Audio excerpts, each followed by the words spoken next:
बिस्मिल्लाहिर्रहमानिर्रहीम। अस्सलाम वालेकुम नाज़रीन। आज की हमारी वीडियो का मौजू किस ग़िज़ा का क्या मिजाज है, गर्म, सर्द, खुश्क, तर, इनके बारे में अभी हम आपको तफसील से बताते हैं। वीडियो शुरू करने से पहले मेरी आपसे रिक्वेस्ट है कि अगर आप मेरे इस चैनल पर नए हैं तो मेरे चैनल को सब्सक्राइब करें और साथ बेल आइकन का बटन भी प्रेस कर दें ताकि ऐसी मालूमाती वीडियो आपको बार वक्त मिल सके। जी नाज़रीन, हर बंदे की अपनी तबीयत होती है। कुछ लोग खुश्क मिजाज होते हैं और कुछ जो है सर्द मिजाज होते हैं, कुछ लोग गर्म मिजाज होते हैं और कुछ तार मिजाज भी होते हैं। इस तरह अगर वो ग़िज़ा को इस तरीके से इस्तेमाल ना किया जाए तो वो हमारे लिए फ़ायदा की बजाय नुकसान का बाइस बनती है। अगर हम दूध की ही मिसाल ले लें, कच्चे दूध की अलहदा तासीर है, गर्म दूध की अलहदा तासीर है, पके हुए ठंडे दूध की अलहदा तासीर है। उससे अगर हम दही बनाएं तो उसकी अलहदा तासीर आ जाती है। अगर उसको हम मिल्क शेक बना के इस्तेमाल करें तो उसकी अलहदा तासीर आ जाती है। मक्खन और देसी घी को ही देख लें, इन दोनों की तासीर अलहदा अलहदा आ जाती है। इसके लिए किसी भी चीज़ को हम इस्तेमाल करने से पहले हमें ये मालूम होना चाहिए कि ये चीज़ मेरे लिए फ़ायदा है या मुझे नुकसान पहुंचा सकती है। तो इसके बारे में भी हम आपको तफसील से बताते हैं। तो चलते हैं वीडियो की तरफ। भिंडी तोरी, ये सर्द मिजाज और खुश्क होती है, पेशाब की जलन को दूर करती है, कभी कभी कब्ज़ भी कर देती है, देर से हज़म होती है, खुश्की को दूर करती है।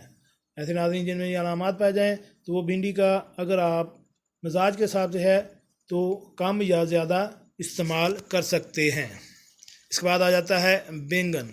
ये खुश्क मिजाज सब्ज़ी है, बसीर के मरीज़ों के लिए लाजवाब है, दिल को मजबूत करती है, हाजमा मजबूत करती है और जिगर को क़ुव्वत देती है। इसके बाद आ जाती है ककड़ी। पका कर खाएँ या दोनों हालतों में खाएँ, मुफीद है। ककड़ी को अमूमन कच्चा भी ज़्यादा इस्तेमाल किया जाता है, लेकिन पका कर भी आप इस्तेमाल कर सकते हैं। नमक के साथ खाएँ तो ये जल्द हज़म हो जाती है। अमराज़ क़ल्ब, ऐसे अफराद जो कि दिल के मरीज़ हैं, उनके लिए ककड़ी बेहतरीन है, प्यास की शिद्दत को दूर करती है। और ऐसे नाज़रीन जो अक्सर कहते हैं कि हम पानी बहुत ज़्यादा इस्तेमाल करते हैं लेकिन हमारी प्यास ख़त्म नहीं होती, तो उनके लिए ककड़ी जो है वो बहुत मुफीद तस्वर की जाती है। पेठा सरदार और नहायत ताकतवर है, रसायन है, खून और गोश्त को बढ़ाता है, आसाब और गर्मी के जुमला अमराज के लिए मुफीद तरीन माना जाता है, कब्ज़ को दूर करता है और हामला औरतों के लिए बहुत मुफीद है।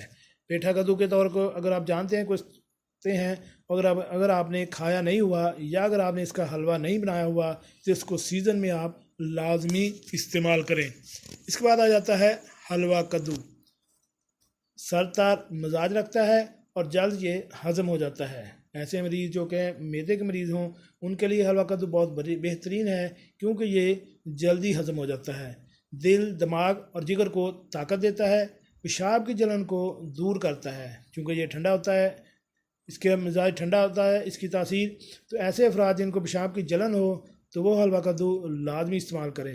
इसके अलावा गर्मी का बुखार दूर करने के लिए कद्दू का टुकड़ा पाँव और हाथों पर मलने से भी ये गर्मी का बुखार दूर हो जाता है। टिंडे नाज़रीन आपने इस्तेमाल किए होंगे, तो इनकी ग़िज़ाइयत के लिहाज से सरदार मिजाज रखता है, दिल, दिमाग और जिगर को ताकत देते हैं, गोश्त के साथ पकाएं तो देर से हज़म होता है, नज़ला, ज़ुकाम और बलगम में नुकसानदेह है क्योंकि ये सर्द है और तर है, ये बलगम पैदा करता है। इसलिए अगर आपको नज़ला, ज़ुकाम और बलगम की शिकायत हो तो उन दिनों में आप टिंडे का इस्तेमाल कम करें। जी नाज़रीन, कैसी लगी आज की हमारी मालूमाती वीडियो? उम्मीद है आपको पसंद आई होगी। मिलते हैं एक नई वीडियो के साथ। अस्सलामु अलैकुम।